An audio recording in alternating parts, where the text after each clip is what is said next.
તો જ્યોતિષી જ છું. તો બાબા તમને ક્યાંય અહીંયા બિલીવ અહીંયા આજે કે જોયા નથી, પહેલી વાર તમને જોવા મળે છે ભાઈ? બાબા કહે છે હું પહેલી વાર તો આવ્યો છું. ગોપીએ પૂછ્યું કે તમારું નામ શું છે? મારું નામ સદાશિવ જ્યોતિષી. તો હે બાબા, અમારી યશોદામાની ઘરે એક દીકરાનો જન્મ થયો છે, તમે એના જોશ જોઈ દેશો? બાબાના મનમાં મીંડા ગઢનું ફૂટવા કે જોતું તું જડી ગયું. એક તો ભાવતું હતું અને એમાં વૈદ્ય બતાવ્યું તમારે આ ખાવું જોઈએ. અરે ચાલો ચાલો, આપણું એ જ કામ છે. બાબાને લઈને ગોપી આવે છે. બાબાને નાંદ બાબાના આના ઉભા રાખ્યા, કઈ ઉભા રાખો, હું મારી યશોદામાને બોલાવ્યો. ગોપી દોડતા દોડતા બૂમા બૂમ કરે, યશોદા, અરે ઓ યશોદા. માં યશોદા ઓરડામાં કામ કરતા હતા. ઠાકોરજી લાલનજી પારણીમાં પોટેલા છે. માં યશોદાએ ગોપીને કીધું કે યશોદા, ગોપી જરા અવાજ ધીરો કર, આટલી બધી બૂમાબૂમ ન કરીશ.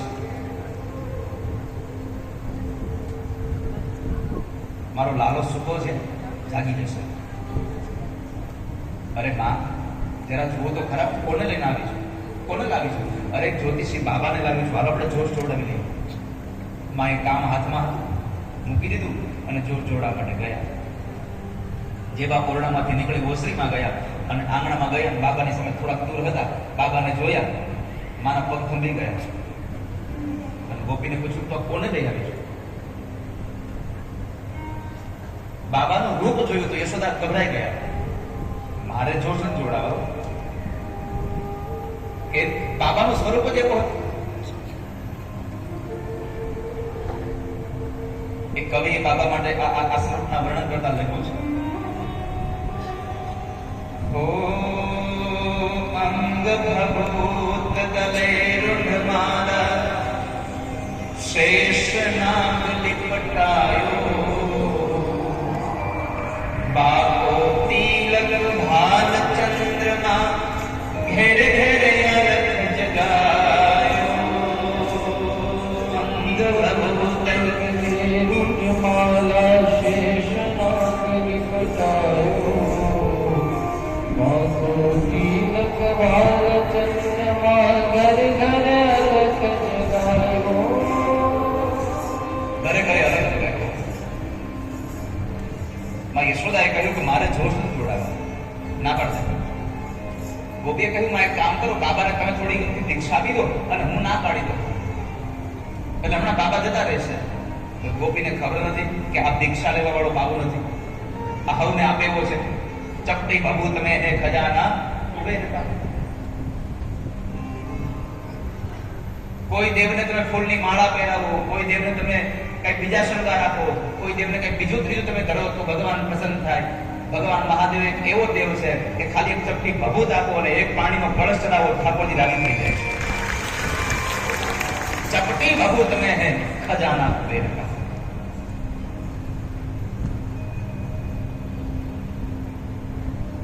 एक बीवी पत्र एक पुष्पम एक लोटा जल पीधार दयालु रेज के देत है चंद्रमौली फलचार એટલે ધર્મ અર્થ કામ અને મોક્ષ, આ ચાર પ્રકારના ફળ એક સાથે આપી દે. ખાલી એક કળશ ભગવાન મહાદેવ પર ચડી જાય. માં યશોદા સોનાનો થાળ ભરી અને ભિક્ષા લઈને આવ્યા છે. બાબાને કીધું, બાબા આ ભિક્ષા લઈ લો અને તમે જતા રહો, મારે જોશ નથી જોડાવા. તમને જોવે ને મારો દીકરો ડરી જાય તો? બાબા મનમાં હસે છે. અને પછી બાબાએ કહ્યું કે અરે માં, તમે આમ આટલી બધી ભિક્ષા લઈ આવો, આટલો સોનાનો થાળ ભરી લઈ આવો, એમાં નવાઈ નથી. કારણ કે તમારા ઘરમાં ખજાનો જેટલો મોટો પડ્યો છે. અને પછી બાબાએ એક વાક્ય ઉમેર્યું કે સૌથી મોટો ખજાનો હજી ઘોડિયામાં પડ્યો છે.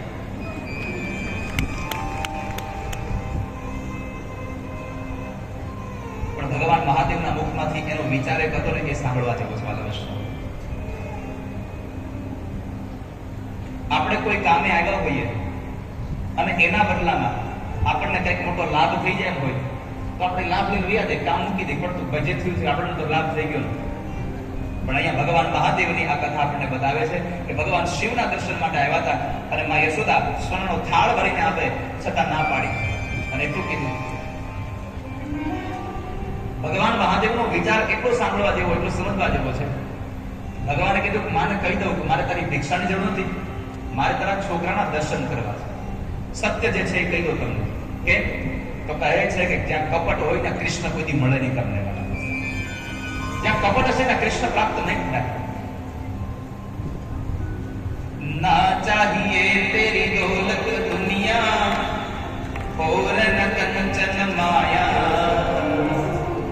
अपने लाल का दर्श करा दे मैं दर्शन को आया.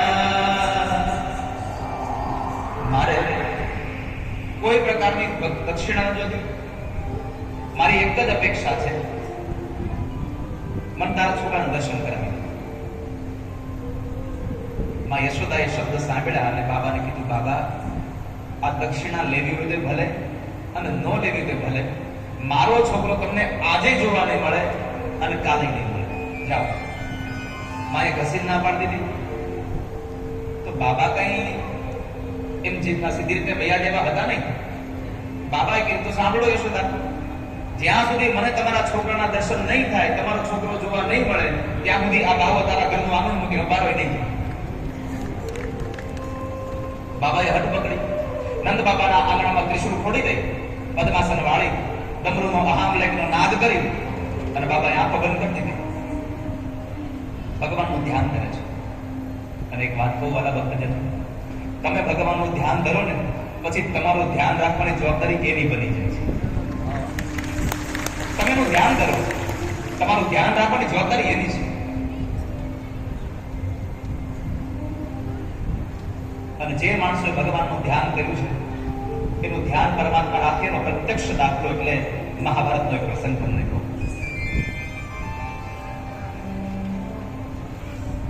દાદા ભીષ્મએ દુર્યોધનનો મેણો લઈ અને પ્રતિજ્ઞા કરી લીધી કે આવતીકાલ પાંડવોને મારી નાખીશ, અને કદાચ હું પાંડવોને ન મારી શકું તો અર્જુનને તો આજ પેલા મારી જ નાખું, નહીતર હું મારો તે છું. આવી પ્રતિજ્ઞા દાદા ભીષ્મએ કરી. સાંજનું યુદ્ધ સમાપન થયું. રાત્રિના સમયે રાતના 12 વાગ્યા પછી ભગવાન કૃષ્ણને વિચાર આવ્યો કે દાદા ભીષ્મએ પ્રતિજ્ઞા કરી છે, પાંડવોની દશા શું છે જોવા જવા દે. પરમાત્મા છાવણીમાં નીકળે છે. સૌથી પહેલા એક ધર્મરાજ યુધિષ્ઠિરની છાવણીમાં જોયું તો અંદર પ્રકાશ પડતો હતો.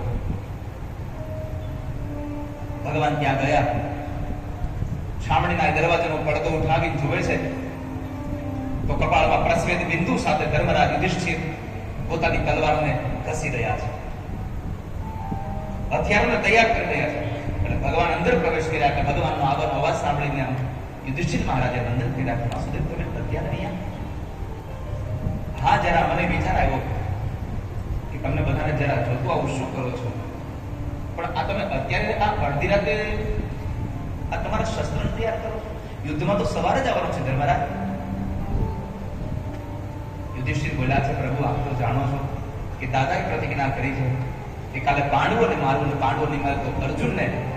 અને દાદાના આ શબ્દો કાનમાં એવા ગુંજે છે, ઊંઘ નથી આવતી અને ક્યાંક ચેન નથી પડતી, એટલે હથિયારને તૈયાર કરીએ.